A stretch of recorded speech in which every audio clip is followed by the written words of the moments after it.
everyone! So for today's video, magluto na sad ta kay gigutom man ta oh. Bitaw so naay kalabasa din hilisod po ato gilabay oh. Atong lutoon og pang snack charot. So muna to ang main ingredients kalabasa giday din ang ibap og condensed then butangan nato cornstarch na gamay para mas malapot para mas malami charot bitaw so ako nang gilatan din ha din gidugmok. Then after that ato nang lutoon ato ang recipe. So ako alang gipabukal din ha ang maong gatas. Then after mabukal, so ato lang ilunod ang katong kalabasa na ato ang gidugmok. Then pagkabukal usob, syempre ato nang ilunod ato ang cornstarch. Then ato siyang ukay-ukayon hantod malapot. So kung inanin ang textures, pwede na ninyo haonon, charot.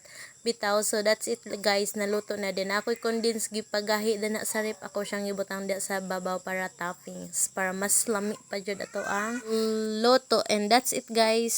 Kay humana naman ta og luto. Isod pog magunsa kanon na nato charot. Bitaw, more to siya guys. Bye bye.